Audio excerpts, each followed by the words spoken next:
સૌ મુક્તોને જય સ્વામિનારાયણ. સહેજે બેડો પાર. આપણને એમ થાય શું સહેજે બેડો પાર? અરે આ સમજવા જેવું વસ્તુ છે કે દ્યો એવું લ્યો. આ દુનિયામાં દાન તો દેનારા લાખો ને કરોડો હોય, પણ આપણા ઇતિહાસ પુરાણમાં 4 દાન પ્રસિદ્ધ છે. સબરીના બોરા, વિદુરની ભાજી, સુદામાના પૌવા અને દ્રૌપદીએ હાડી ચીરીને ભગવાનને બાંધી. તમે જુઓ, સબરી પાસે પ્રેમ ભીના હૃદયે વીણેલા બોરા હતા. એને બોરા આપ્યા, ભગવાને એને પોતાનું ધામ આપ્યું, હજારોના હૈયામાં એને સ્થાન આપ્યું. આપણે દુનિયા માટે તો બહુ જીવા, બહુ કર્યું. એકવાર ભગવાનના માર્ગે હાલો તો ખરા. ભગવાન કહે છે કે તમારી માટે આખી વિશ્વના માર્ગ ન ખોલી દઉં તો કહેજો. એકવાર તમે મારા માટે કંઈક કરો તો ખરા. આખી દુનિયા તમારા માટે કરતા, તમને યાદ કરતા ન કરી દઉં તો કહેજો. તમે એકવાર મારા ગુણ તો ગાઓ, આખી દુનિયા તમારા ગુણ ગાય એવા તમને મોટા મોટા ન આપું તો મને કહેજો. માટે સહજ માં કલ્યાણ, સહેજે સહેજે બેડો પાર થાય. થોડુંક આપો.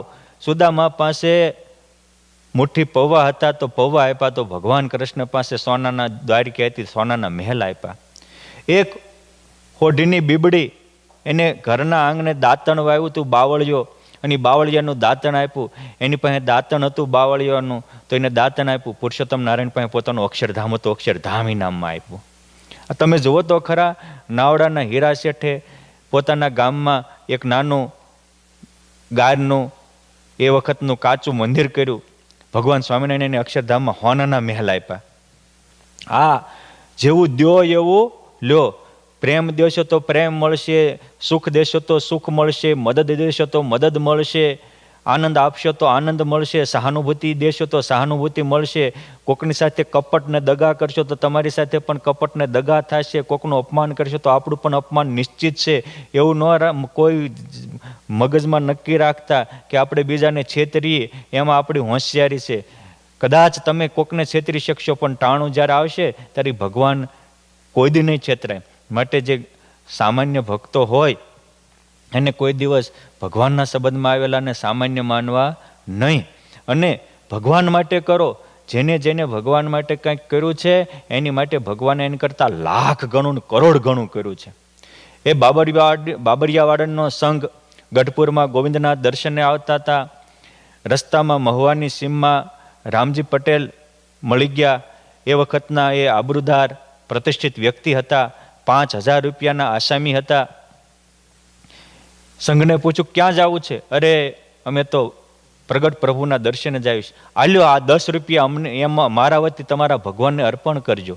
જો આ ભગવાન માટે કંઈક કરવાની કર્યું હોય એ કેટલું કામ લાગે છે.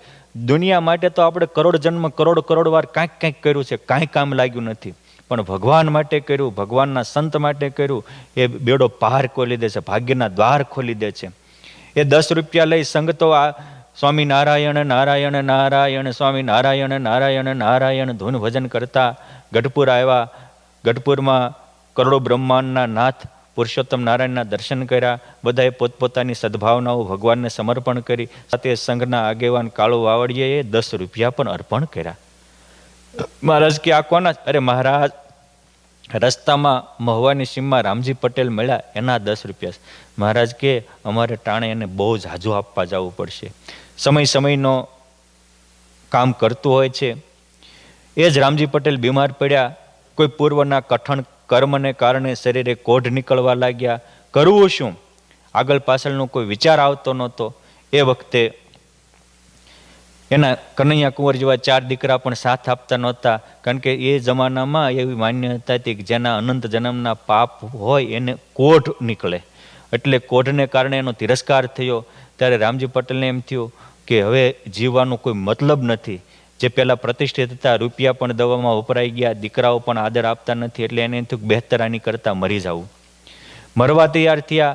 એના નોકરને કહે છે ખાલી મારે દવાખાને જવું છે. એમ કરીને ગાડું જોડીને દૂર લીવી ગયા.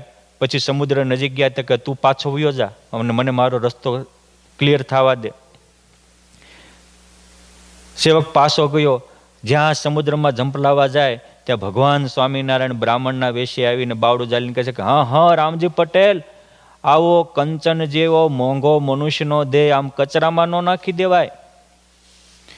એક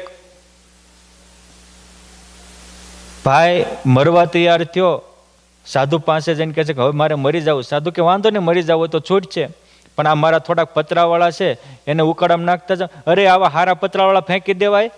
ત્યારે એ સાધુએ એટલું જ કીધું કે હારા પતરાવાળા ન ફેંકી દેવાય તો અબજો ડોલરો દેતા જે ન મળે એવો મનુષ્યનો દેહ ફેંકી દેવાય? એ જાગી ગયો અને ભગવાન માટે લાગી ગયો, એનું કામ થઈ ગયું.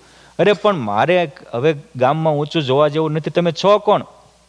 મહારાજ કે સાંભળો રામજી પટેલ, અમે કોઈનું દેવું રાખતા નથી, કોઈનું દેવું રાખીએ નહીં, ગીરધારી વ્યાજ સહિત આપે મોરે. અને અમે તો અહીંયા રૂપિયાનો વેપાર ને લાખનો લાભ, અમે તો એટલું આપનારા છીએ.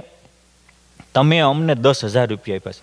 રામજી પટેલના ડોળા પોળા થઈ ગયા. મારે પાસે ઘરમાં 10,000 એ જમાનામાં હતા ને, આપું ક્યાંથી? તો કે તમે છો કોણ?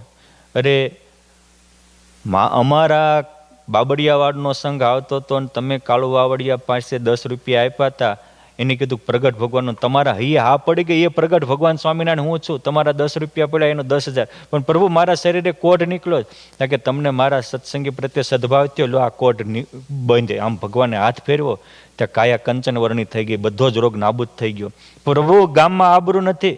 મહારાજ કે આખું ગામ તમને અમારા ભક્તોને સન્માનવાની ઈચ્છા થઈ, આખું ગામ તમને સન્માનશે. એકવાર આપણે ભગવાન કે સંતને સન્માનીએ, આખું ગામ આપણું સન્માન કરવા તૈયાર થાય. એકવાર આપણે ભગવાન કે સંતની સન્મુખ ચાલીએ, આખું ગામ આપણી સન્મુખ ચાલવા તૈયાર થાય. આ એની કરુણા છે. પ્રભુ મારું કલ્યાણ.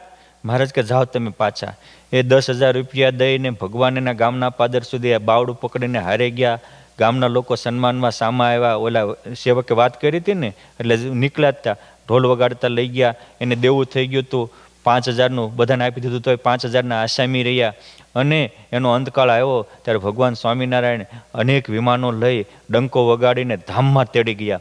આ ભગવાન માટે, સંતો માટે સદભાવ સાથે થોડું કર્યું હોય.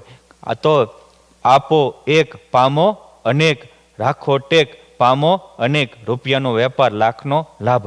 માટે આ કામ કરી લેવા જેવું છે. જય સ્વામિનારાયણ.